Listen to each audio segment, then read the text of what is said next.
Ispahani Mirzapur zero আওয়ারে স্বাগত জানাচ্ছি। আমি তৌহিদ শান্ত। আমাদের প্রতিদিনই আমরা একটা কথা রিপিট করি, সেটার প্রতিদিনই ঘটনা ঘটছে। আসলে খুব খুব ক্রুশিয়াল মোমেন্ট পার করছে দেশ, সে কারণে প্রতিদিনই ঘটনা ঘটছে। আজকের যে ঘটনা, প্রধান উপদেষ্টার বক্তব্য অবশ্যই আজকের ঘটনার মধ্যে উল্লেখযোগ্য, কিংবা তার পাশাপাশি সাবেক প্রধানমন্ত্রী বা ফ্যাসিস্ট প্রধানমন্ত্রী যেটাই বলা যায়, শেখ হাসিনা, তার বক্তব্যও কিন্তু দারুণভাবে আলোচিত বা সমালোচিত। 15 নভেম্বরের মধ্যে নির্বাচনের প্রস্তুতি শেষ করার নির্দেশ প্রধান উপদেষ্টার, এই কথা নিয়ে বিভিন্ন আলোচনা চলছে। তাহলে কি 15 নভেম্বরের মধ্যে শেষ করার নির্দেশ, তাহলে গণভোট কবে? তাহলে নির্বাচন কি আরও এগিয়ে আসবে, নাকি নির্বাচন হবেই না? এই নির্বাচন হবেই না এই শব্দটি কিন্তু, এই বাক্যটি কিন্তু মানুষের মুখের থেকেও যাচ্ছে না, মাথার থেকেও যাচ্ছে না। যে কোনো আলোচনাতেই নির্বাচন কি হবে, এই প্রশ্ন থেকেই যাচ্ছে। গোলাম পরোয়ার বলেছেন, মিয়া গোলাম পরোয়ার, গণভোটের তারিখ ঘোষণায় যত দেরি হবে জাতীয় নির্বাচন তত সংকটের মধ্যে পড়বে। জাতীয় নির্বাচন ঠিক সময় না হলে গণভোট আগে দিতে হবে। জামায়াত নেতা তাহের, উনি আগের থেকেই বলে ফেলেছেন যে জাতীয় নির্বাচন ঠিক সময় না হলে, মানে জাতীয় নির্বাচন ঠিক সময় নাও হতে পারে, এই ধরনের আশঙ্কা তার মনের মধ্যে আছে।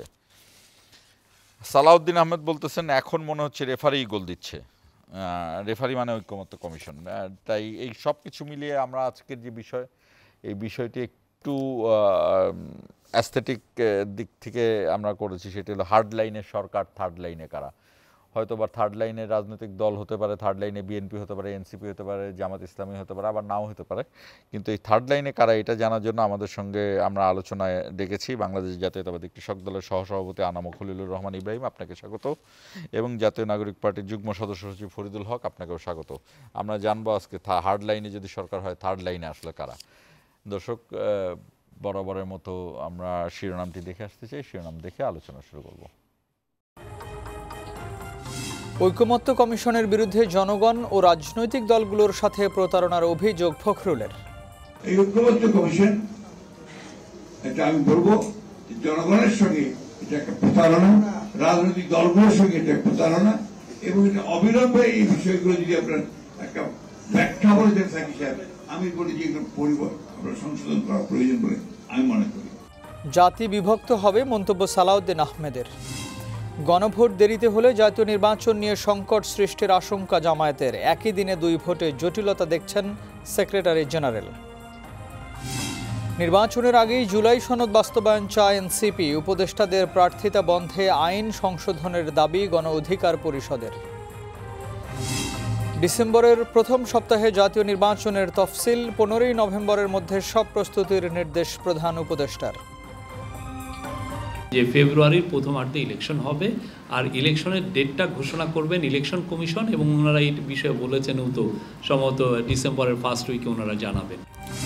এবং রাজনৈতিক সদিচ্ছার অভাবে পরিকল্পনাতেই আটকা সুনীল অর্থনীতি। বন্দর লিজ নয়, ব্যবস্থাপনায় অপারেটর নিয়োগ দেওয়া হচ্ছে, জানালেন নৌ পরিবহন উপদেষ্টা। শুনছিলেন শিরোনাম। আমাদের অনুষ্ঠানটি ফেসবুক এবং ইউটিউব পেজেও সরাসরি সম্প্রচারিত হচ্ছে। কমেন্টের মাধ্যমে আপনারা কমেন্ট করে সেখানে যুক্ত হতে পারেন।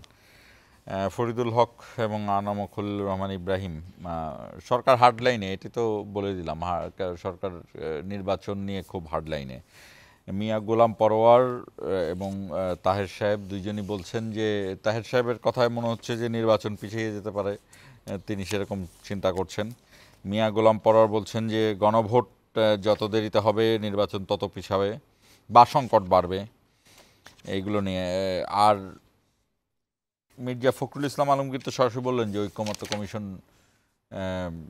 প্রতারণা করেছে। গতকালকে আপনাদের নেতা নাসিরউদ্দিন পাটোয়ারি বলেছেন যে তারা ঐকমত্য কমিশনকে তারা নাম দিয়েছিলেন সালাউদ্দিন কমিশন। এখন সালাউদ্দিন কমিশন থেকে ঐকমত্য কমিশন, এখন ঐকমত্য কমিশনে আসে। ফরিদুল হক, আপনি কি মনে করেন যে এই যে নোট অফ ডিসেন্টগুলো যে থাকলো না এই জুলাই সনদের মধ্যে, এখানে কি প্রতারণার বিষয়টি ঘটলো না? না, নোট জি প্রথমে ধন্যবাদ আপনাকে এবং সম্মানিত সহ আলোচক দর্শকদেরকে শুভেচ্ছা। এইটা নোট অফ ডিসেন্টগুলো নিয়ে দুই তিন রকমের মত, মানে প্রধানত 3 রকমের মতামত আছে নোট অফ ডিসেন্টগুলো নিয়ে। একটা মতামত হচ্ছে যে বিএনপির পক্ষ থেকে, বিএনপির সহযোগী আরও একটা দুটো দলের পক্ষ থেকে যেটা বলা হয়েছিল যে নোট অফ ডিসেন্টগুলো এইভাবে থাকবে, যারা নির্বাচিত হয়ে আসবে তারা সিদ্ধান্ত নেবে, এই ধরনের একটা কথা বলা ছিল।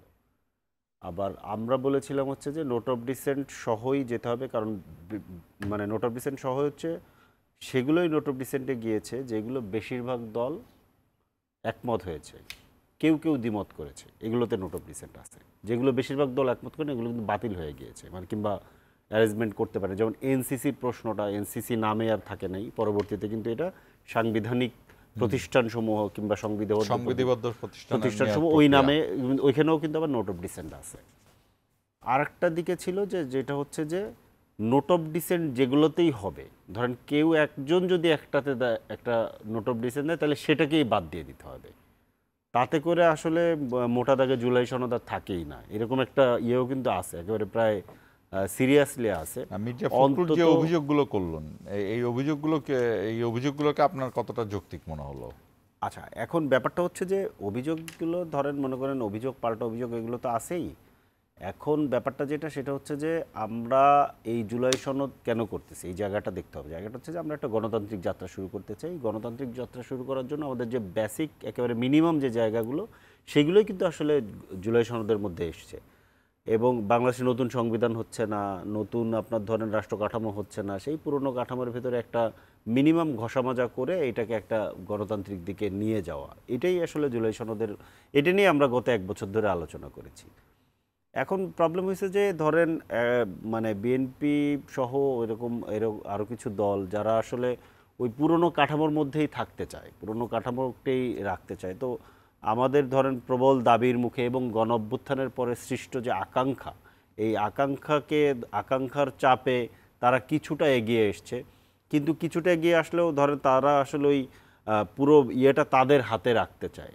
এখন ব্যাপারটা হচ্ছে যে সংস্কারের যে প্রশ্নটা, এটা হচ্ছে যে ধরেন একটা মাঠে আপনি খেলতে যাবেন, সেই মাঠটা পুরো ধ্বংস হয়ে গেছে, আপনার অনেকগুলো দল মিলে হয়তো বা ওই মাঠে পার্টিসিপেট করবে, একটা টুর্নামেন্ট হয়তো বা হবে। আগে আসলে মাঠটা ঠিক করতে হবে, দাগগুলো দিতে হবে, রুলসগুলো ঠিক করতে হবে, আম্পায়ার কিংবা রেফারি বসাতে হবে, এই সব মিলে এই কাজটা কিন্তু সবাই মিলে করতে হবে। দেন হচ্ছে ওইখানে আসলে কে মাঠে কে কোন দল খেলবে, কোন দল অপোজিশনে থাকবে, কারা সাইড লাইনে থাকবে, এইগুলো পরে আপনি ঠিক করবেন। এই জায়গাগুলোতে তো আসলে বেসিক প্রিন্সিপালসের জায়গা। এখানে জুলাই চার্টারে যে প্রস্তাবগুলো করা হয়েছিল এমন কোনো জিনিস নাই যেটা খুবই অগণতান্ত্রিক তো নাই, কিংবা যেটা খুবই অ্যাডভান্সড, যেটা এই মুহূর্তে বাংলাদেশে আমরা করতে পারি না। ধরেন এই যে ধরেন যে প্রস্তাবগুলো, এই প্রস্তাবগুলো এমন কোনো প্রস্তাব নাই যেটা অলরেডি পৃথিবীর গণতান্ত্রিক দেশে 40 বছর, 50 বছর, 100 বছর, 150 বছর ধরে প্র্যাকটিসড হচ্ছে না, এরকম কোনো প্রস্তাব নাই, একটা প্রস্তাবও নাই। এমনও একটা প্রস্তাব নেই যেটা আমরা হঠাৎ করে নাজিল করেছি, মানে সবাই মিলে। কিন্তু এইগুলো কেন আসলে ওনারা মানতে চাইলেন না, এটা আমি ঠিক জানি না। ওনাদের জন্য এটা একটা দারুণ সুযোগ ছিল। বিএনপি ধরেন এই সংস্কার প্রক্রিয়ার নেতৃত্ব দেওয়ার মধ্য দিয়ে বাংলাদেশে বিএনপি কিন্তু একটা সিগনিফিক্যান্ট জায়গা পেতে পারত, যেই জায়গাতে আসলে তাদের উপরে বেস করে পরবর্তী বাংলাদেশের রাজনীতি হতো। কিন্তু সেই সুযোগটা আসলে বিএনপি নিতে পারে না, অথবা বুঝতে পারে না, আমি যেটা মনে করি আর কি। এটা আমার ধারণা ওই পুরনো ধ্যান ধারণার কারণে ওনারা এটা বুঝতে পারেনি। মানে এই পরিস্থিতির নেতৃত্ব যদি ওনারা নিত তাহলে আলটিমেটলি গণ অভ্যুত্থানের পরের বাংলাদেশ, এই বাংলাদেশের নেতৃত্ব তাদের হাতে চলে আসতো। এবং আপনি খেয়াল করে দেখেন, গণ অভ্যুত্থান না হলে 75-এর 7ই নভেম্বরের যে সিপাহী জনতার যে অভ্যুত্থান, এই অভ্যুত্থানের পরে জিয়াউর রহমান সাহেব ক্ষমতা নিয়ে কিন্তু উনি অনেকগুলো সংস্কার কার্যক্রম করেছিলেন, এবং ওনার কার্যক্রমগুলোর মধ্যে কিন্তু একটা দারুণ গণতান্ত্রিক আকাঙ্ক্ষা ছিল।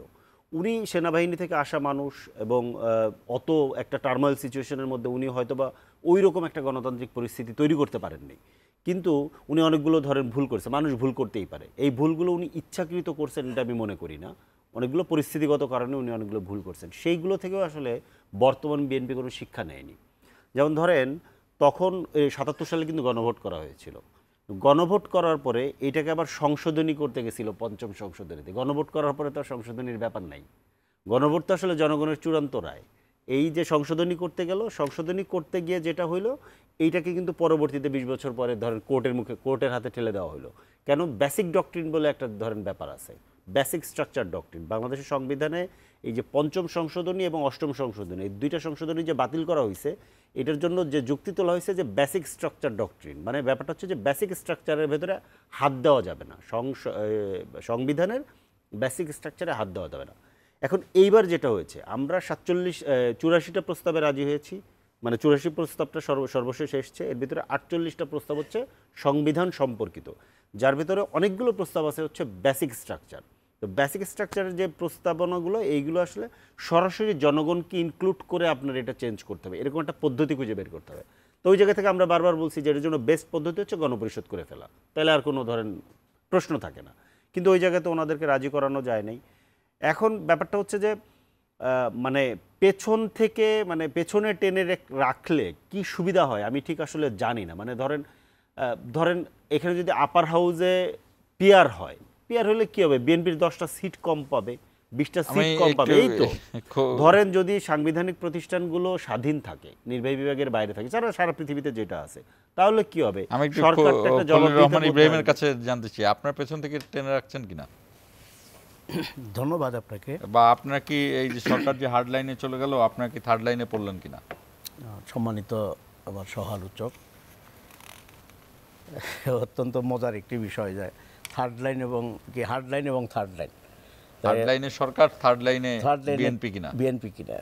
বিএনপি কিনা আসলে এইটা বিষয়টা একটু উত্তর এক কথায় বলাটা একটু কঠিন। এখানে যেমন মনে করেন বিডিআর একটা ভূমিকা আছে। আমরা অনেকেই যদি বলি বিএনপি থার্ড লাইনে, আপনারা আবার কাকে নিয়ে থার্ড লাইনে বসাই দিবেন বা ফার্স্ট লাইনে বসাই দিবেন, সেকেন্ড লাইনে বসাই দিবেন। এই জন্য আমি এইটার উত্তর সরাসরি এভাবে না দিয়ে আমি এটাকে বলতে চাই যে হার্ড লাইন আর থার্ড লাইন এইটা এই মুহূর্তের কথা নয়, এটা কথাটা আরও আগে হওয়া দরকার ছিল। সরকার আজকে যে বিষয়টা নিয়ে কথা হলো যে মহাসচিব বলেছেন যে ঐক্যমত্য কমিশন তারা প্রতারণা করেছে। প্রতারণা তো এটা মানে প্রমাণিত প্রতারণা। যেমন বিএনপি কয়েকটি এর মধ্যে এই আপনার কি নোট অফ ডিসেন্ট দিয়ে রেখেছিল, সেই নোট অফ ডিসেন্ট কিন্তু অমিট করে দেওয়া হয়েছে। নোট অফ ডিসেন্ট কেন দেয় এটা আলোচনার ভিত্তিতে এদিক সেদিক করা যাইতো, কিন্তু অমিট করা, আমি যেটা বললাম আমাকে না জানিয়ে না করে নোটিশ না করে আপনি অমিট করে দিলেন, এদের তো অবশ্যই নিশ্চয়ই কোনো এটার পিছনে তাদের কোনো উদ্দেশ্য আছে। সেই উদ্দেশ্য কি আছে এটা আপনি যেটা একটু আগে বলেছেন যে মানুষ এখনও মনে করে নির্বাচন কখন হবে বা হবে কি না, এই কনফিউশনে আমিও আছি, নির্বাচনটা আসলেই হবে কি না। আমার ভাই উনি বললেন ফরিদ সাহেব যে জিয়াউর রহমান সাহেবের সময় টেনে যে কথাগুলো বললেন, একবার বললেন মানে কি জিয়াউর রহমান খুব ভালো উদ্যোগ নিছে, আবার বললেন যে একটা কিছু করে সে একটা ঝামেলারও সৃষ্টি করেছেন। এখন জিয়াউর রহমান সাহেবের আমল যদি আমরা একটু ভালো মতো বিশ্লেষণ করি, জিয়াউর রহমান সাহেব কী করেছে, উনি প্রধানত এই দেশে বহুদলীয় গণতন্ত্র প্রবর্তন করেছেন। উনি একদলীয় শাসন ব্যবস্থা থেকে দেশের মানুষকে তিনি মুক্তি দিয়েছেন, এদেশের সাংবাদিক সমাজকে উনি মুক্তি দিয়েছেন। মাত্র 4টা পত্রিকা রেখে বাকিগুলো বন্ধ করে দিয়েছিল, এগুলো আপনারা সকলেই জানেন। অবাধ স্বাধীনতা সাংবাদিকদের সেটা উনি দিয়েছেন। এই দেশে কৃষিখাতের ক্ষেত্রে উনি ব্যাপক উন্নয়ন করেছেন এবং ওনার সময় 1977 সালে এই ক্রিকেট যেটা এটা আইসিআইতে প্রথম অস্থায়ীভাবে অন্তর্ভুক্ত হয়। আপনি ক্রীড়াঙ্গন বলেন বা দেশের অন্যান্য যে কোনো বিষয়ে শহীদ রাষ্ট্রপতি জিয়াউর রহমান সাহেবের এখানে একটা ভালো ভূমিকা ছিল, এটা অস্বীকার করবার জন্য। কিন্তু সেই ভূমিকার থেকে আমরা কিন্তু অনেকটাই দূরে সরে গেছি। এখন কিন্তু কৃষকের কথা ভাবা হয় না, কারণ কৃষক কি উৎপাদন করলো না করলো তার তেমন একটা মাথা ব্যথা নেই। এই জন্যে নেই যে কৃষকের উৎপাদনের জন্য যে পণ্য বা যে এবং তাদের উৎপাদন এবং বিপণন এই দুইটার মধ্যে কিন্তু সামঞ্জস্য নেই। এই আপনার 1 মণ ধান উৎপাদন করতে গেলে যা খরচ হয় তার চেয়ে কম টাকায় বরং কেনা যায়। এখানে একটা মুনাফাভোগী একটা শ্রেণী তারা এই ফসলকে গোলাজাত করে তারপরে খাদ্যের সংকট তৈরি করে তারপরে তারা ব্যবসা করছে, যেটা আমাদের এই বাংলাদেশে রীতিমতো হচ্ছে। নির্বাচন নিয়ে যে কথাটা, এটার প্রধান আমার কাছে যে সমস্যাটা আমি মনে করি, এই বিদ্যমান প্রশাসন কিন্তু বিএনপিকে 7টি আসন দিয়েছিল। আমি যদি আপনাকে প্রশ্ন করি যে বিএনপি বা আওয়ামী লীগ অবাধ নিরপেক্ষ একটা নির্বাচন হলে, আমি পছন্দ না করি সেটা ভিন্ন কথা, কিন্তু 7টি আসন 300 আসনের মধ্যে 7টি আসন পাবে, এটা আমার মনে হয় পাগলেও বিশ্বাস করবে না। তারপরেও এটা কিন্তু প্রমাণিত সত্য যে বিএনপিকে 2018 সালে 7টি আসন দিয়েছে। 7টি আসন দিয়েছে। এখন আমার প্রশ্ন হচ্ছে সেই বিদ্যমান প্রশাসনই কিন্তু আগামী তেমন কোনো প্রশাসনের মানে নড়ে চড়ে বসার মতো তেমন কোনো কিছু কিন্তু হয় নাই। এখন যাদেরকে আমরা ফ্যাসিস্ট বলি তারা দেখবেন এখন ছোট ছোট দাড়ি রাখছে এবং মাথায় টুপি দিয়ে বলে আমরা জমাত, খুব সুন্দর করে বলে। তার মানে প্রশাসনেও যদি এই অবস্থা হয় তাহলে আগামী নির্বাচনটা কি হবে এটা কিন্তু আমাদেরকে ভাবতে হবে। আমরা যেটা মনে করি যে দেশকে যদি আমরা ভালোবাসি, দেশের যে সংস্কারের বিষয়গুলো যেগুলো এসেছে, আর 5 তারিখের পরে এই আমাদের কি এনসিপির ভাইরা বা জুলাইয়ের যোদ্ধারা এই সংস্কারের কথা বলছে, কিন্তু বিএনপি কিন্তু তার অনেক আগেই আমাদের দেশনেত্রী বেগম খালেদা জিয়া তিনি কিন্তু ভিশন 2030 একটা ঘোষণা করেছিলেন। পয়েন্টে যদি আসি, বিএনপি আমি একটাই, এবং জনাব তারেক রহমান 23 সালের 13ই জুলাই 31 দফা রাষ্ট্র মেরামতের মানে পয়েন্ট সহ সম্বলিত একটি লিফলেট জাতির সামনে উপস্থাপন করেছেন। তো এইখানে যখন এই সংস্কারের দন্তাস্ব কেউ উচ্চারণ করে নাই, তখন থেকে কিন্তু বিএনপি সংস্কার করে আসছে, জিয়াউর রহমান থেকে শুরু করে বেগম খালেদা জিয়া পর্যন্ত। এবং তারেক রহমান সাহেবের শাসনামলে 19 দফা সেগুলো সংস্কার প্রস্তাবই ছিল। এবং তারেক রহমান সাহেব মানে দায়িত্ব পাওয়ার আগেই উনি কিন্তু 31 দফার একটা আমি আপনাকে আবার একটু পয়েন্টে আসতে চাই। বিএনপি সংস্কার বিরোধী এমন প্রচারণাকে সম্পূর্ণ মিথ্যা ও ফলস প্রোপাগান্ডা আখ্যা দেন বিএনপি মহাসচিব, এবং তিনি বলেন যে ঐক্যমত্য কমিশনের প্রতিবেদনে বিএনপির দেওয়া নোট অফ ডিসেন্টগুলো লিপিবদ্ধ নেই এবং সেই লিপিবদ্ধ না করে ঐক্যমত্য কমিশন জনগণ ও রাজনৈতিক দলগুলোর সঙ্গে প্রতারণা করেছে এবং এই কারণে প্রতিবেদনটি সংসদের দাবি জানিয়েছেন। এই জায়গাগুলোতে আমি জানতে চাই যে আপনার কি মনে হচ্ছে এটার সঙ্গে আরেকটা বিষয় যোগ করি। গণপ্রতিনিধিত্ব আদেশ আরপিওতে উদ্দেশ্যমূলকভাবে পরিবর্তন করা হয়েছে, এই অভিযোগ এনেছেন সালাউদ্দিন আহমেদ। আপনি নিশ্চয়ই জানেন যে কোন পরিবর্তনের কথা বলছিলাম। সেটি হলো যে জোটভুক্ত যে কোনো দল তাদের সেই জোটের প্রধান দলের প্রতীকেও করতে পারবে, আবার নিজেদের প্রতীকেও নির্বাচন করতে পারবে, কিন্তু নির্বাচন কমিশন তাদের সেই জায়গাটিকে রদ করে বলেছে জোটভুক্ত হন আর যেভাবেই হন নিজ প্রতীকে নির্বাচন করতে হবে।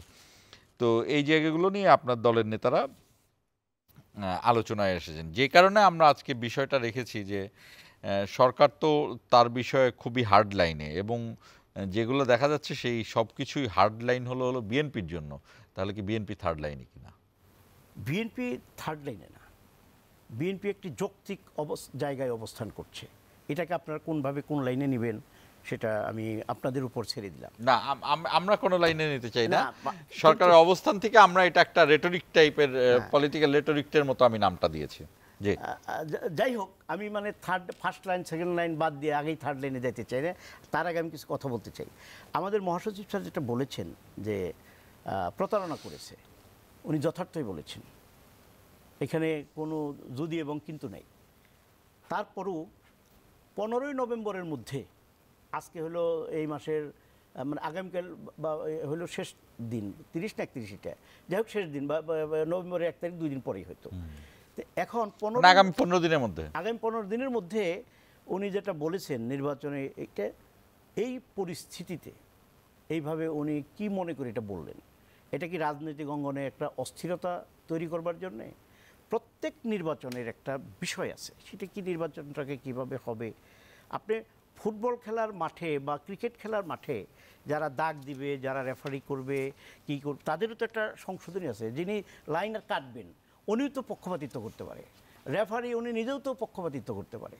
তো সেই জন্য এক্ষেত্রে একটা কাঠামো সাজিয়ে যেটা সকল রাজনৈতিক দলের মধ্যে একটা আস্থা বিশ্বাসের জায়গায় স্থাপন করবে, সেগুলো না করে হঠাৎ করে 15ই নভেম্বরের মধ্যে নির্বাচনের যে প্রস্তুতির কথা কমিশনকে বলেছে, নির্বাচন কমিশনকে, এটাও কিন্তু আমি মনে করি এটা একটা হঠকারী বিষয়। কারণ রাজনৈতিক উল্লেখযোগ্য রাজনৈতিক দলগুলোর সাথে আলোচনা করে যেটা আমরা দেখব, জানবো, পত্রপত্রিকা আসবে, তাদের প্রস্তাবনা কি, তারা কি চায়, কতটুকু কিভাবে অগ্রসর হওয়া যায়, এর একটা সামগ্রিক দিক নির্দেশনা কিন্তু আগে থাকতে হবে। তারপরে হলো আপনি বলতে পারেন যে নির্বাচনের প্রস্তুতি নেবার জন্য। আমি বুঝতে পেরেছি। আমরা ছোট্ট একটা বিরতিতে যাব। দর্শক আমাদের সঙ্গে থাকুন, 1 মিনিটের জন্য বিরতিতে নিচ্ছি।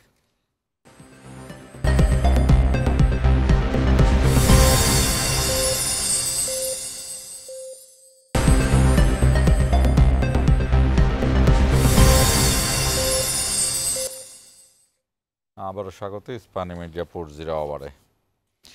আমি ফরিদুল হক খান আপনার কাছে আসবো আবারও প্রধান উপদেষ্টার ছোটখাটো নয় বড় শক্তি নিয়ে নির্বাচন বানচালের চেষ্টা হবে, এটি হলো প্রধান উপদেষ্টার আশঙ্কা। এটার সঙ্গে আরেকটা জিনিস জুড়ে দিচ্ছি আমি, সেটি হলো আওয়ামী লীগকে নির্বাচন করতে না দিলে সমর্থকরা ভোট বয়কট করবে। এটা হলো শেখ হাসিনার বক্তব্য, রয়টার্সকে বলছেন। আচ্ছা, শেখ হাসিনার বক্তব্য থেকে আগে বলি, তাহলে ওইটার সাথে এটা কানেক্টেড। আসলে আমি দুইটা লাইন বললাম আপনাকে, আপনি কানেক্টেড করতে পারলে করুন। সম্ভবত 3টা আন্তর্জাতিক পত্রিকায় তার সাক্ষাৎকার, হ্যাঁ, ইন্ডিপেন্ডেন্ট, এএফপি, ইন্ডিপেন্ডেন্ট আর রয়টার্স 3টা জায়গায়। এখানে খুব গুরুত্বপূর্ণ অনেকগুলো মেসেজ আছে। যদি আমরা এগুলোকে কি বলে যে আলাদা আলাদা করে দেখি, যে গুরুত্বপূর্ণ কয়েকটা মেসেজ, আমি একবার শুধু একটা পড়লাম, সেখানে যেটা পাইলাম সেটা হচ্ছে যে আমি কয়েকটা জিনিস পড়ে দিই আপনাকে, তাহলে সুবিধা হবে। যেমন আওয়ামী লীগের উপর নিষেধাজ্ঞা শুধু অবিচারণীয়, এটি আত্মঘাতী সিদ্ধান্ত। পরবর্তী সরকারের বৈধতা আসবে নির্বাচনের মাধ্যমে। কোটি মানুষ আওয়ামী লীগকে সমর্থন করে, তারা ভোট দেবে না। যদি কার্যকর রাজনৈতিক ব্যবস্থা চান তাহলে এত মানুষকে ভোটাধিকার থেকে বঞ্চিত করা যায় না। এইটা এক।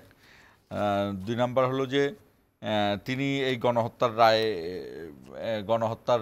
দায় স্বীকার করেন নাই। এটা তিনি বলেছেন যে আমরা আওয়ামী লীগের ভোটারদের অন্য দলকে সমর্থন দিতে বলছি না, এখনও আশা করছি শেষ পর্যন্ত বিবেকের জয় হবে আর আমাদের নির্বাচনে অংশ নেওয়ার অনুমতি দেওয়া হবে। নিজের কথা বলেন নাই, এটা ঠিক। এখানে আর একটা দল চাইলে তিনি দলের নেতৃত্ব দেওয়ার বিষয়টি বিবেচনা করতে পারেন। ছেলে সজীব অজিত গত বছর রয়টার্সকে বলেছিলেন এটা। আর শেখ হাসিনা বলেন রাজনৈতিক অস্থিরতা সত্ত্বেও আওয়ামী লীগ দেশের ভবিষ্যৎ ভূমিকা পালনে ফিরে আসবে, সেটা সরকার হোক বা বিরোধী দলে। তার দাবি আওয়ামী লীগ তার পরিবারের নেতৃত্ব ছাড়াও এগিয়ে যেতে সক্ষম। একটা লাইন হলো এখানে একটি গুরুত্বপূর্ণ, শেখ হাসিনা দাবি করে আওয়ামী লীগ তার পরিবারের নেতৃত্ব ছাড়াও এগিয়ে যেতে সক্ষম। আর যাই হোক, ব্যাপারটা হচ্ছে যে উনি বারবার আওয়ামী লীগ দাবি করছেন, ওনাকে এই কোথাও কোথাও সাবেক প্রধানমন্ত্রী বলা হচ্ছে। আমাদের প্রথমত এটা যেটা জানতে করতে হবে, বলতে হবে, সেটা হচ্ছে যে উনি কোনোভাবেই কোনো সাবেক প্রধানমন্ত্রী নন। উনি 3টা নির্বাচন জবরদস্তি করে, জোর করে উনি ক্ষমতা দখল করেছিলেন। শুধুমাত্র এই কারণে ওনাকে ধরেন অন্য সকল কিছু থেকে বাদ দিয়ে দেওয়া উচিত। কিন্তু এর বাইরে উনি আরও যা করেছেন, লিস্ট অনেক লম্বা, সবগুলো বলার সম্ভব না। আমি গুরুত্বপূর্ণ 2-3টা জিনিস বলি। সেটা হচ্ছে যে ওনার জুলুমের গুরুত্বপূর্ণ 2-3টা জিনিস: গুম, ক্রস ফায়ার, বিরোধী দলীয় নেতাকর্মীদের উপরে যে জুলুম, এবং হচ্ছে সর্বশেষ জুলাই গণহত্যা, এবং এই 15 বছরে লক্ষ লক্ষ কোটি টাকা এখান থেকে নিয়ে যাওয়া, ধ্বংস করে দেওয়া দেশকে, এইটা উনি করেছেন। এবং ওনার আসলে পরিচয় হচ্ছে উনি এখন হচ্ছে একটা শুধুমাত্র গণহত্যাকারী, অন্য কোনো পরিচয় নাই তার, শুধুমাত্র গণহত্যাকারী। এবং ওনার যে দল, উনি যেটাকে দাবি করেন, এটা কোনো দল না, এটা একটা মাফিয়া সিন্ডিকেট। আওয়ামী লীগের একটা লোককে আপনি বের করে দেখান যে লোকটা এসে আজকে এই সামনে দাঁড়ায় বলতে পারবে যে আওয়ামী লীগ গত 15 বছরে এই যে কাজ, যেই লিস্টগুলো আমি করলাম, এই কাজগুলো করেছে, এটা আওয়ামী লীগ ভুল করেছে। একটা রাজনৈতিক দলের নেতা এত অপরাধ করার পরও তার দল, সে সেই দলকে বিলং করে এবং সে এই ভুলটা স্বীকার করে না, সেটা কীভাবে রাজনৈতিক দল হয়? এটা মাফিয়া সিন্ডিকেট। সো তাদের সাথে কোনো এই ধরনের কোনো বিষয় আলাপ নাই। এবং হচ্ছে আওয়ামী লীগের এই মাফিয়া সিন্ডিকেট, শেখ হাসিনা সহ, এটা একটা ফ্যাসিস্ট রাজনৈতিক দল। ফ্যাসিস্টদের সাথে কোনো আলোচনা হয় না। নির্বাচনটা হিসাব তো অনেক পরে। ফ্যাসিস্টদের সাথে কোনো আলোচনা হয় না। ফ্যাসিবাদের যে আতুর ঘর ইতালিতে মুসোলিনির যখন ফ্যাসিস্ট শাসন চলতেছে, তখন ওইখানকার একজন গণতান্ত্রিক বিরোধী দলীয় নেতা বুরুন্ডি, তিনি বলেছিলেন যে ফ্যাসিবাদের সাথে কোনো আলোচনা হয় না, কোনো নেগোসিয়েশন নাই, ফ্যাসিবাদকে ধ্বংস করতে হয়। আমাদের দুর্ভাগ্য, আমরা ফ্যাসিবাদকে পুরোপুরি ধ্বংস করতে পারিনি, কিন্তু এই লড়াই আমাদেরকে চালিয়ে যেতে হবে। ফ্যাসিবাদ সব কিছু মিলিয়ে ফ্যাসিবাদ হয়। এটার একটা রাজনৈতিক রূপ থাকে, বুদ্ধিভিত্তিক রূপ থাকে, কালচারাল রূপ থাকে, তার একটা বিরাট অর্থনৈতিক ভিত্তি থাকে, লুটপাটের অর্থনীতি, তার একটা সমর্থক গোষ্ঠী থাকে, সব মিলিয়ে। তো এই যে ধরেন যে ভিত্তিগুলো, এই ভিত্তিগুলোকে ধ্বংস করে ফেলতে হয়। সমর্থক গোষ্ঠীকে আসলে তো ধ্বংস করা যায় না, সমর্থক গোষ্ঠীর ভেতরে আসলে এই জিনিসগুলোকে ওপেন করতে হয়, মানুষকে ধ্বংস করে তো আসলে হয় না, কিন্তু এই যে আইডিয়াগুলোকে ধ্বংস করে দিতে হয়। সো এইটা হচ্ছে ফ্যাসিবাদ ব্যবস্থা। আমরা আসলে এই কাজগুলো প্রপারলি করতে পারিনি, আমাদের অনেকগুলো রয়ে গেছে। এখন ধরেন ওই শেখ হাসিনাকে এই কাজগুলো করার আগেই মনে হয় রাজনৈতিক দলগুলো ক্ষমতার মধ্যে চলে গেল, এটা তো একদম প্রথম দিনই ক্ষমতার দিকে চলে গেছে, প্রথম দিনই নির্বাচনের দিকে চলে যাওয়া হয়েছে, প্রথম দিনে একেবারে 7 তারিখেই নির্বাচন চাওয়া হয়েছে। তো এখন ব্যাপারটা হচ্ছে যে এতে করে যেটা হয়েছে এর মধ্যে গুরুত্বপূর্ণ যে 2-3টা জিনিস আমি একটু দেখতেছিলাম, সেটা হচ্ছে উনি জুলাইয়ের যে গণ অভ্যুত্থান, মানে আমাদের ইতিহাসের সবচেয়ে বড় গণজাগরণ, এই ভূখণ্ডের মানুষের ইতিহাসের সবচেয়ে বড় যে গণজাগরণ, সেটাকে উনি বলতেছেন সহিংস বিদ্রোহ। খুব গুরুত্বপূর্ণ, সহিংস বিদ্রোহ। তার মানে জনগণকে তারা এত আন্ডারমাইন করে। বাংলাদেশের এই যে ছাত্র তরুণদের জনগণের যে উত্থান, যে গণজাগরণ, যে গণ অভ্যুত্থান, সেটাকে উনি বলছেন সহিংস বিদ্রোহ। এবং এটার কোনো দায় উনি নেন নাই। উনি মনে করেন যে গত জুলাই যে কর্মকাণ্ড চালানো হয়েছে, তার সরকার যেটা চালিয়েছে, যে গণহত্যা চালিয়েছে, এটা ঠিক আছে, উনি এটাকে সমর্থন করেন। পরিষ্কার, এটা হচ্ছে পরিষ্কার মেসেজ। উনি এইটাকে মনে করেন হচ্ছে ঠিক আছে, এবং যে জুলাইয়ের যে গণ অভ্যুত্থানকে উনি মনে করেন সহিংস বিদ্রোহ। আরেকটা জিনিস খুব গুরুত্বপূর্ণ, এটা হচ্ছে আমাদের সবার জন্য গুরুত্বপূর্ণ। আরেকটা 3 নম্বর লাইন হচ্ছে, এই 2টা লাইন আমাদের সবার জন্য গুরুত্বপূর্ণ। 3 নম্বর লাইনটা হচ্ছে আমাদের রাজনৈতিক দলগুলোর জন্য গুরুত্বপূর্ণ। সেটা হচ্ছে উনি বলেছেন যে এই বিদ্রোহ দমন ছিল সাংবিধানিক অধিকার। এই যে সাংবিধানিক ধারাবাহিকতা, সংবিধানকে রক্ষা করা, সংবিধানের পবিত্রতা আরোপ করা, সেটা সবাই মিলে যেটা করলো, এইটা শেখ হাসিনা আজকে প্রমাণ করে দিয়েছে যে এইটা আসলে ওনারা শেখ হাসিনার পক্ষেই আসলে এতদিন ছিলেন। আমরা প্রথমেই বলেছিলাম এই সংবিধান বাতিল করে দেন। ফ্যাসিস্ট মুসোলিনি পতনের পরে ইতালিতে নতুন সংবিধান হয়েছে না? আর প্রশ্ন হচ্ছে, আপনি হাসিনাকে ফ্যাসিস্ট মনে করেন কি করেন না? কোনো একটা ফ্যাসিস্ট সংবিধান ছাড়া একটা শাসক কখনোই ফ্যাসিস্ট হয়ে উঠতে পারে না। একটা ফ্যাসিবাদী সংবিধান ছাড়া সে ফ্যাসিস্ট হয়ে উঠতে পারে না। আমরা এটা বারবার বলেছি। এখন প্রবলেম হচ্ছে আমরা ছোট মানুষ, আমাদের পলিটিক্যাল লেগেসি নাই, আমাদের ওই রকম পলিটিক্যাল ধরুন এস্টাবলিশমেন্ট নাই, আমাদের মিডিয়া নাই, আমাদের আর্মিতে যোগাযোগ নাই, ব্যুরোক্রেসিতে আমাদের লোক নাই, পুলিশের মধ্যে আমাদের লোক নাই, বিশ্ববিদ্যালয়ের শিক্ষকের মধ্যে আমাদের সাদা দল নীল দল নেই, এইরকম প্রত্যেকটা জায়গাতে তো আমাদের লোক নেই। এই কারণে আমাদের কথাকে আসলে গুরুত্ব দেয় না। আবার আমাদের বয়স কম, আমরা রাজনীতিতে নতুন এসেছি। কিন্তু রাজনীতিতে নতুন আসলে কী হবে? আমরা তো গত 15 বছর ফ্যাসিস্ট সময়ের ভিতরে বড় হয়েছি। এই সময়টাতে এই সময় তো আমাদের জীবনের গুরুত্বপূর্ণ অংশকে এই সময় কেড়ে নিয়েছে। তার মধ্যে কি আমাদেরকে আসলে শিখতে হয়েছে, বুঝতে হয়েছে যে কেন এরকম ঘটনা ঘটছে। এই ঘটনাকে আমরাই প্রথম ফেস করতেছি না পৃথিবীতে আরও আছে? সেখান থেকে আমরা আসলে দেখেছি যে এই যে ফ্যাসিবাদী ব্যবস্থা, এটাকে আসলে ধ্বংস করতে হয়। কিন্তু এই যে ধ্বংস না করার কারণে এখন শেখ হাসিনার মতো ইতিহাসের শ্রেষ্ঠ খুনি, অন্তত এই শতাব্দীতে পৃথিবীর ইতিহাসে গণতন্ত্রের নামে যারা ধরেন মানুষের উপরে হত্যাযজ্ঞ চালিয়েছে, এই শতাব্দীতে, এই যে 25 বছর পার হইল, শেখ হাসিনার থেকে আপনি একজনও পাবেন না। এই যুদ্ধ ছাড়া, ইসরায়েল গাজা এবং ইউক্রেন ছাড়া, এই ধরনের যুদ্ধ পরিস্থিতি ছাড়া একজন শাসকে এত অত্যাচার কোনো তার নিজ দেশের জনগোষ্ঠীর উপরে করেনি। শেখ হাসিনা সেটা করেছে। আমি একটু ইব্রাহিম খলিলের কাছে আসতে চাই। যেগুলো ফরিদুল হক বলল, আপনি একমত কিনা সে তো বলবেনই। এর সঙ্গে আমি শেষ একটি লাইন, যে দল চাইলে তিনি আমি যেটা বলতে চাচ্ছিলাম যে তার পরিবার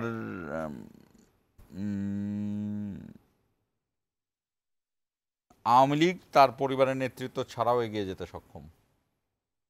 আমার মনে হয় এই লাইনের সাথে ফরিদুল হক যে যা যুক্ত করলেন, যেমন আমি যা বলেছিলাম, এই সব কিছুকে নেগেটিভ ডিসক্রিমিনেশনে রেখেছেন ফরিদুল হক, যে এগুলোর কোনো আলোচনাই হতে পারে না, কারণ সে হলো ফ্যাসিস্ট। আগে তার বিচার, তার ফ্যাসিস্ট পরিচয়।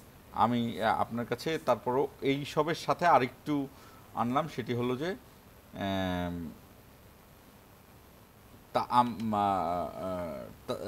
শেখ হাসিনার দাবি আওয়ামী লীগ তার পরিবারের নেতৃত্ব ছাড়াও এগিয়ে যেতে সক্ষম। আমার মনে হয় এই গণহত্যাকারী শেখ হাসিনা যদি একটি ভালো কথা বলে থেকে থাকেন এই পলায়নের পরে, আমার মনে হয় এটাই একটা ভালো কথা বলেছেন। কিন্তু এটা ব্যাখ্যা এই যেটা যে তাদেরকে ছাড়া, এবং আমার মনে হয় এটাই উত্তম হবে, তাদেরকে ছাড়া এই পরিবারটা বাংলাদেশের মানুষের কাছে এখন নানা কারণে প্রশ্নবিদ্ধ।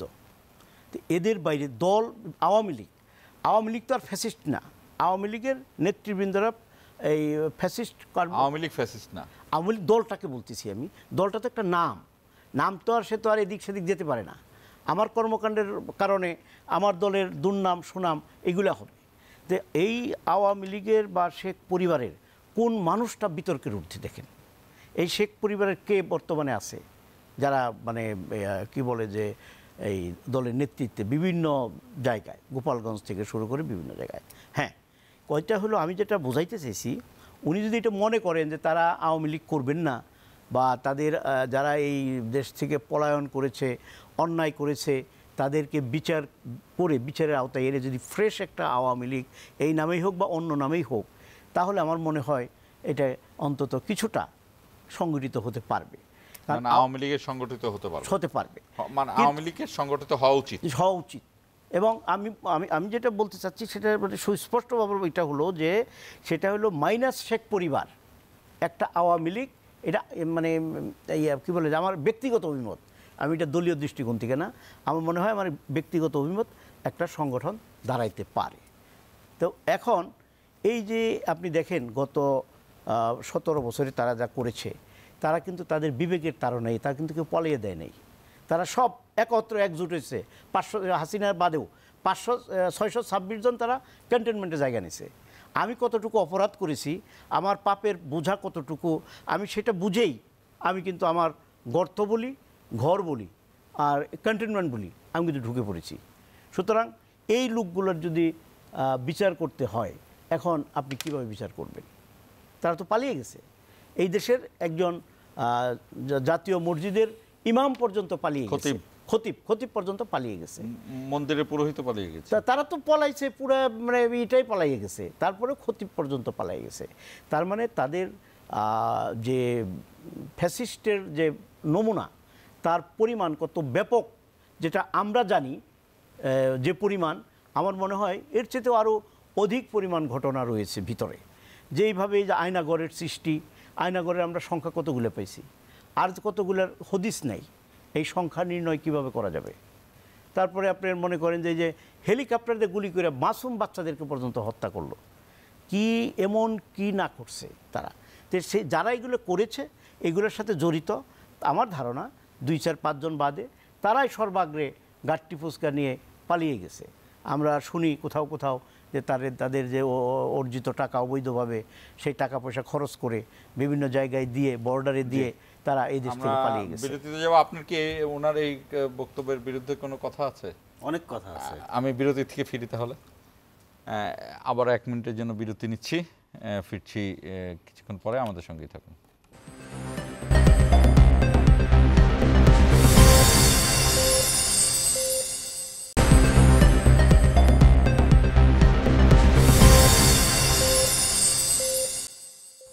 আবারও স্বাগত ইস্পাহানি মির্জাপুর জিরো আওয়ারে। একজন নেতা হিসেবে আমি নেতৃত্বের দায় অবশ্যই স্বীকার করি, কিন্তু আমি নিরাপত্তা বাহিনীকে জনতার উপর গুলি চালানোর নির্দেশ দিয়েছিলাম, এই অভিযোগটি সম্পূর্ণ মিথ্যা। আন্তর্জাতিক অপরাধ ট্রাইব্যুনালের আরও এই বিষয়ে বলেন যে সে ড্রোন ব্যবহার করে অবস্থান শনাক্ত করে হেলিকপ্টার থেকে গুলি করে হত্যারও নির্দেশ দিয়েছেন। হাসানুল হক ইনু, শেখ ফজলেনুর তাপস, এদেরকে বলেছেন বম্বিং ও প্যারাটুপার নামানোর জন্য। আর তিনি আরও বলেছেন যে শেখ হাসিনা বলতেছেন মাঠ পর্যায়ের আইনশৃঙ্খলা বাহিনীর শৃঙ্খলা ভঙ্গের কারণে হতাহতের সংখ্যা বেড়েছিল। কিন্তু একজন নেতা হিসেবে আমি নেতৃত্বের দায় অবশ্যই স্বীকার করি, কিন্তু আমি নিরাপত্তা বাহিনীকে জনতার উপর গুলি চালানোর নির্দেশ দিয়েছিলাম, এই অভিযোগটি সম্পূর্ণ মিথ্যা। আপনি ইব্রাহিম খলিলের কথার বক্তব্য দিতে পারেন? না, এটা তো সে মানে প্রথমেই বলছে যে ওইখানে ধরেন তার কথার মধ্যেই তার ওটা আছে, কি বলে যে সে নিজের কথাকেই নিজে করতে। আর আসলে তারা নিয়ে আসলে এত আলোচনা করাটাও আসলে ওই অর্থহীন। আমাদের অন্য জায়গা থেকে জিনিসটা দেখার ব্যাপার আছে। ব্যাপারটা হচ্ছে আজকে কেন এটা প্রকাশ হচ্ছে, এটা হচ্ছে গুরুত্বপূর্ণ। শেখ হাসিনা কী করছে এটা আমাদের সবার চোখের সামনে একদম জলবৎ তরলং পরিষ্কার। এটা নিয়ে আসলে আলাদা করে ব্যাখ্যা বিশ্লেষণের কিছু নাই, এটা কোর্টে আছে, কোর্টের কাছে প্রচুর। আমি ওইটা আমি আসতেছি। এটা জলবৎ তরলং, ওটা জলবৎ তরলং, এটা জলবৎ তরলং। কিন্তু মানে আমাদের এখানে দুইটা জিনিস, ওটা আমি ইব্রাহিম ভাইটা আসতেছি, উনি মুরব্বী মানুষ, ওনাকে তো ধরেন যথেষ্ট ইয়ে করে বলতে হবে, কিন্তু একটা জিনিস সেটা হচ্ছে আজকের দিনে এটা কেন আসতেছে, এটা খুব গুরুত্বপূর্ণ। ব্যাপারটা হচ্ছে যে এই যে জুলাই সনদ প্রক্রিয়া আমরা প্রায় শেষের দিকে এসে আবার ধরেন আমাদের মধ্যে কিছুটা আবার দ্বিমত আছে, এই দ্বিমতটা থাকবে না এটা আমি নিশ্চিত, এটা একটা না একটা জায়গায় আমরা সেটেল করতে পারবো। এরকম সময় আসতেছে, জুলাই সনদটা যদি ধরেন বাস্তবায়ন হয়ে যায় তাহলে কোথায় আওয়ামী লীগ? প্রশ্নটা হচ্ছে ওইখানে। এই প্রক্রিয়াটাকে ভেস্তে দেওয়ার জন্য একটা বড় প্রকল্প নিয়ে তারা আসবে, এটা খুব স্বাভাবিক, এটা আমরা বুঝতে পারি, ধারণা করা যায়। এটা আওয়ামী লীগকে কী করতে পারে এটা আমরা ধারণা করতে পারি, আওয়ামী লীগকে আমরা চিনি। এখন প্রধান উপদেষ্টা কি এই কথাটাই বলছে? হতে পারে, এটা খুব স্বাভাবিক। 28 লক্ষ কোটি টাকা 15 বছরে পাচার করছে, ওই টাকা কই, কী করতেছে এদের লোকেরা? কই ইন্ডিয়াতে বসে তাদের কতগুলো অফিস তারা চালাচ্ছে, বাংলাদেশে দিল্লি তারা তাদেরকে কতগুলো অফিস চালাতে দিয়েছে, বাজেটের সমান টাকা। দিল্লি তাদেরকে কয়টা অফিস চালাতে, কলকাতায় আমরা অফিসের খবর পেয়েছি, শেখ হাসিনাকে একটা খুবই নিরাপদ জায়গায় রাখা হয়েছে, সেখানে কারা যাচ্ছে কারা আসতেছে আমরা তো কিছু জানি না। শুধু যে কলকাতায় অফিস, এরকম আগরতলাতে যে নাই, অন্য কোথাও যে নাই, এটা আমরা কীভাবে মানে স্বীকার না। আমি দিল্লির কথা বলতেছি, আমি বাংলাদেশের বর্ডারের ঘিরে যে শহরগুলো, আগরতলা, কলকাতা, এদিকে আপনার এই যে শিলিগুড়ির ওই দিকটাতে একটা আছে না, শিলিগুড়ি সম্ভবত, এই যে জায়গাগুলো, এই যে শহরগুলো, এই শহরগুলোতে যে আরও আওয়ামী লীগের অফিস করতে দেয় নাই ইন্ডিয়া, এটা আমরা কিভাবে জানি? এবং ওইখানে বসে ওরা কী করতেছে? নিশ্চয়ই ওরা বাংলাদেশের স্থিতিশীলতার বিরুদ্ধে ষড়যন্ত্র করতেছে, এটা খুব পরিষ্কার, এটা তো একটা বাচ্চাও বোঝে। ফ্যাক্টরটা হচ্ছে যে এই রকম বিভিন্ন রকম জিনিস দিয়ে তারা এখানে কায়দা করবে। এবং এইখানে ধরেন মনে করেন যে বিদেশ থেকে সাংবাদিক উড়ে আসতেছে, বিখ্যাত সাংবাদিক এসে বলতেছে যে শেখ হাসিনা সাবেক প্রধানমন্ত্রী, আমি তার সাক্ষাৎকার নিতে যাব। তো আপনি যান, শেখ হাসিনার গোয়াতে যেয়ে সাক্ষাৎকার নেন, লাদেনের গোয়াতেও তো সাক্ষাৎকার নিতে গিয়েছে, আপনিও যান শেখ হাসিনার গোয়াতে গিয়ে সাক্ষাৎকার নেন। আপনি অনলাইনে শেখ হাসিনার সাক্ষাৎকার নেওয়ার মধ্য দিয়ে খুব বড় এখানে বাহাদুরির কিছু নাই। ব্যাপারটা হচ্ছে এটা আপনাকে স্বীকার করে নিতে হবে প্রথমত যে শেখ হাসিনা গণহত্যা করছে, এবং সেটাই হচ্ছে সাক্ষাৎকার নেওয়ার প্রথম জায়গা। এবং একটা গণহত্যাকারীকে ধরেন সাবেক প্রধানমন্ত্রী বলে জেনারেলাইজ করা, নর্মালাইজ করার যে প্রক্রিয়া, এটার একটা প্রকল্প আকারে ধরেন এখানে আসতেছে। এরকম বহু সফট আওয়ামী লীগের মাঠে অ্যাক্টিভ হচ্ছে। এখন ব্যাপারটা হচ্ছে যে ভাই যেটা বলছেন, এখন উনি ধরেন উনি ওনার জায়গা থেকে আমি যেটা বুঝি উনি সরলভাবে বলছেন, ঠিক আছে, উনি সরলভাবে বোঝেন, কিন্তু আমি ওনাকে কয়েকটা জিনিস, রাজনীতিবিদরা সরল হয় নাকি? আমি ওনারা যতটুকু চিনি, ওনার ভেতরে একটা সরলতা আছে। আপনি যদি কিন্তু আমি ওনারে প্রসঙ্গে ডিবেট করেন, আমি কিন্তু রাজি। আমি ওনারে কয়েকটা জিনিস একটু উদাহরণ দিই, তাহলে আমি আশা করি যে উনি চিন্তা করবে। ডিবেট করা দরকার নেই, ডিবেট তো এখানে করার সুযোগ কম, কারণ সময় কম। এখানে ব্যাপারটা হইতেছে কি, আওয়ামী লীগ ফ্যাসিস্ট কিভাবে হয়? ফ্যাসিবাদের একটা মতাদর্শ থাকে, প্রধানত একটা মতাদর্শ থাকে। আওয়ামী লীগের মতাদর্শ কি? প্রধানত বাঙালি জাতীয়তাবাদ। আপনি খেয়াল করে দেখেন 72 সালে শেখ মুজিব বলতেছে তোরা সব বাঙালি হয়ে যা, অন্য জাতিসত্তাকে সে স্বীকার করে না। সিমিলারলি খেয়াল করে দেখেন মোদি কিন্তু মুসলিমদেরকে স্বীকার করে না, মুসলিমদেরকে বলে তোরা পাকিস্তান থেকে আসছিস অথবা তোরা বাংলাদেশ থেকে আসছিস। সেম প্যাটার্ন খেয়াল করেন। ফ্যাসিস্ট ধরেন হিটলার ইহুদিদেরকে স্বীকার করতো না, সবাই জার্মান হয়ে যাও, সবাই জার্মান হয়ে যাও, সবাই all blue blood, all blue blood. এই দেখেন এটা একটা সিম্বল। এবং এই বাঙালি জাতীয়তাবাদ তার দলের মতাদর্শ, এবং এটা সে সংবিধানে ধরেন ইনক্লুড করছে। খেয়াল করেন 2 নম্বর পয়েন্ট হচ্ছে মুক্তিযুদ্ধের চেতনা। কোন মুক্তিযুদ্ধের চেতনা? যেই মুক্তিযুদ্ধতে শুধু শেখ মুজিব আছে, শেখ মুজিবের গ্লোরিফিকেশন আছে, শেখ মুজিব জাতির পিতা আছে, আর কেউ নাই। এটা তো শেখ মুজিবের মুক্তিযুদ্ধ, এটা তো আমাদের মুক্তিযুদ্ধ না। আমাদের মুক্তিযুদ্ধ হচ্ছে আমাদের কৃষকের, আমাদের শ্রমিকের, আমাদের ছাত্রদের, যারা এখানে ধরেন মনে করেন যে লুঙ্গি পরে যারা চলে গিয়েছিল যুদ্ধে, যে মাকে ধরেন রুমে তালা মেরে চলে গেছে যুদ্ধে, যেটা আমরা জুলাইতেও দেখেছি। সেই মুক্তিযুদ্ধ কিন্তু শেখ মুজিবের মুক্তিযুদ্ধ না, আলাদা আছে। তার মানে আপনার একটা ঐতিহাসিক সিচুয়েশনকে তার মতো করে নির্মাণ করা হয়। দেখেন ভারতে করা হচ্ছে যে আমরা কিন্তু একসময় বিরাট হিন্দু, আমাদের গ্লোরিফাইড ইতিহাস ছিল, এটা কিন্তু ভারতে করা হচ্ছে হিন্দুত্ববাদের নামে। এই যে দেখো তাজমহল, এখন বলা হচ্ছে নাকি তাজমহলের নিচেও নাকি মন্দির আছে, বাবরি মসজিদের নিচে মন্দিরের কথা বলে যে বাবরি মসজিদকে ভাঙা হয়েছে। তার মানে হিন্দুদের একটা গ্লোরিফাইড ইতিহাস আছে। এখন আওয়ামী লীগের তো এত পেছনে নাই, ও 50 বছর পেছনের ইতিহাসকে ও চেঞ্জ করে দেয়, ও একটা নিজের মতো করে একটা ইতিহাস বিনির্মাণ করে, যেটা আওয়ামী লীগ করেছে। আরেকটা জিনিস কি, আরেকটা জিনিস খুব গুরুত্বপূর্ণ, সেটা হচ্ছে যে আপনার একদম যে শত্রু রাষ্ট্র ইন্ডিয়া, ও প্রকাশ্যে ইন্ডিয়ার এজেন্ট, ও প্রকাশ্যে এখানে ইন্ডিয়ার এজেন্ট, ও দেশ বিক্রি করে দিচ্ছে সকল আসপেক্টে। আরেকটা কাজ করেছে খুব গুরুত্বপূর্ণ জিনিস, এইটা কিন্তু হিটলার আর বনিতো মুসলিনি করে যায় না, এটা ওদের সাথে যায় না। এই জায়গায় সে ওদের থেকেও আরো নতুন ধারার ফ্যাসিজম, ওদের থেকেও সে আরো ভয়ঙ্কর। আরও একটা জিনিস ভয়ঙ্কর কাজ করছে, সেটা হচ্ছে আপনারা জানেন যে 9/11-এর পরে পৃথিবীব্যাপী ওয়ার অন টেররের একটা প্রজেক্ট শুরু হয়েছে। এই প্রজেক্টের পৃথিবীর বিভিন্ন কোনায় কোনায় এদের এজেন্সি আছে, নিজের দেশকে জোর করে জঙ্গি বানায়। হ্যাঁ, পৃথিবীর বিভিন্ন কোনায় এই এজেন্সিগুলো আছে। এই এজেন্সি মধ্যপ্রাচ্য হচ্ছে ইসরায়েলের সাথে কানেক্টেড কে এখানে দিল্লি, র এবং মোসাদ বহু কাজ একসাথে করে। এদের মতাদর্শের মধ্যে মিল আছে। জায়নিজম এবং হিন্দুত্ববাদের মধ্যে আপনি কাছাকাছি অনেকগুলো জিনিস পাবেন, কারণ ওরা একই ফর্মে চিন্তা করে। ওদের ডেভেলপমেন্ট, ওদের যে প্রজেক্ট একই প্রজেক্ট, এই জন্য ওদের অনেকগুলো জিনিসের মধ্যে মিল আছে। এই দুইটার লোকাল এজেন্ট ছিল হাসিনা। এই জন্য এইখানে ধরেন মনে করেন ইসলামের নামে ধরেন একটা ছেলে নামাজ পড়ছে, ও শিবির, ওকে মেরে ফেলো। আবরার ফাহাদ আমাদের সামনে উদাহরণ আছে, এটা আমি কোনোটাই বানিয়ে বলছি না। এই পুরো প্রকল্পটা হচ্ছে আওয়ামী লীগ।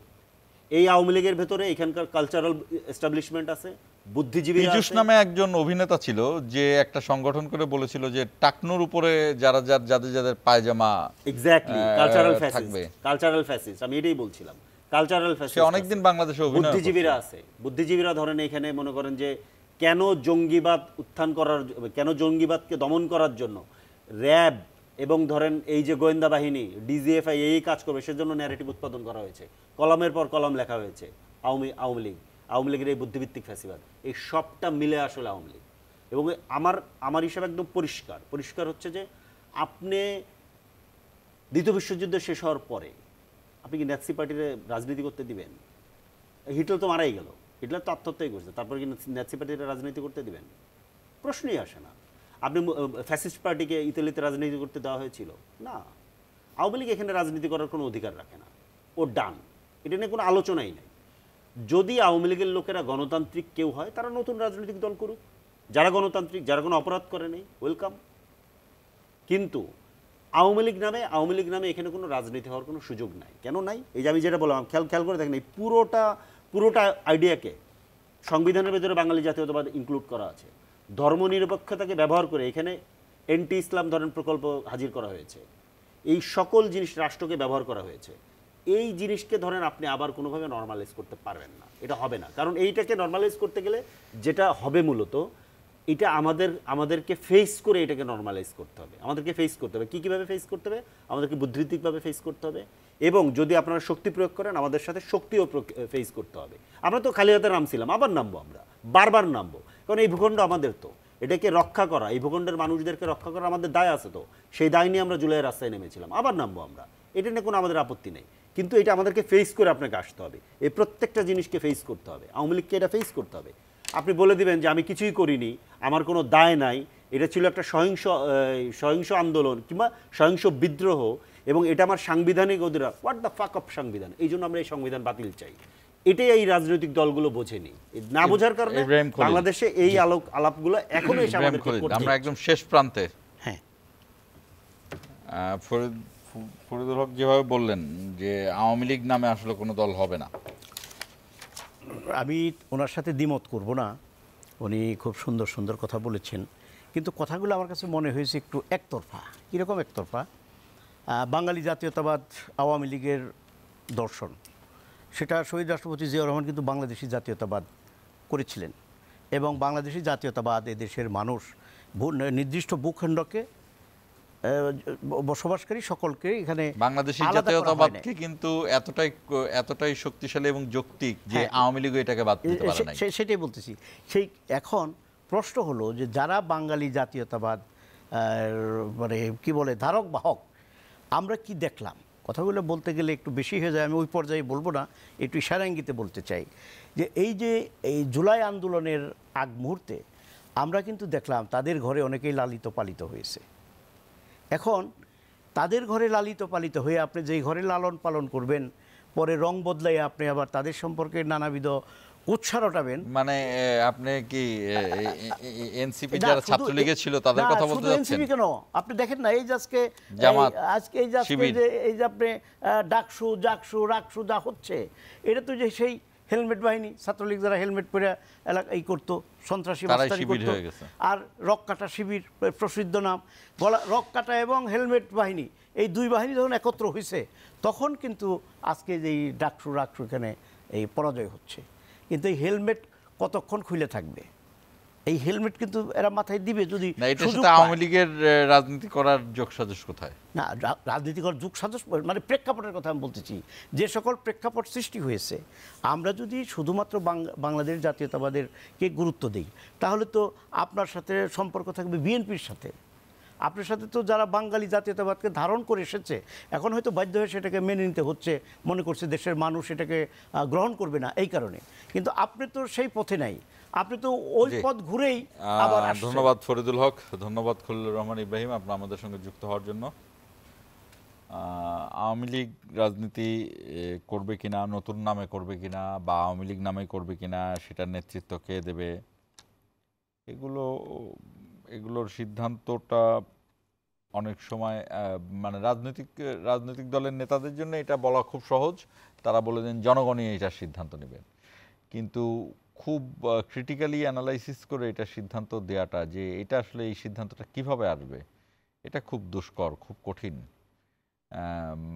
জামাত ইসলামীকে দীর্ঘ সময় রাজনীতি থেকে বিরত রেখেছিল আদালতের বিভিন্ন রায়ে, কিন্তু সেই জামাত ইসলামী কিন্তু আবারও পূর্ণ শক্তিতে রাজনীতি করছে। তো সেই ক্ষেত্রে সংশ্লিষ্টরা নিশ্চয়ই এই বিষয়টি মাথায় রাখবেন যে আসলে একটা মতাদর্শ কিভাবে বিলীন করা যায়। আবার এই উদাহরণও রয়েছে যে মুসলিম লীগ সহ এরকমের আরও অনেকগুলো রাজনৈতিক দল, যে মুসলিম লীগ পাকিস্তানের জন্ম দিয়েছে এবং ভারত পাকিস্তানের মধ্যে সবচেয়ে শক্তিশালী দল ছিল, যারা কংগ্রেসের পরে জন্ম নিয়েও কংগ্রেসের চেয়ে বেশি গেইন করেছিল, মানুষের মধ্যে যেতে পেরেছিল। যাই হোক, এই সব কিছু নিয়েই শেষ করছি আজকের ইস্পাহানি মির্জাপুর 0 আওয়ার। দর্শক, আপনারা ভালো থাকবেন, আমাদের সাথেই থাকবেন, বৈশাখী টেলিভিশনের সাথেই থাকবেন।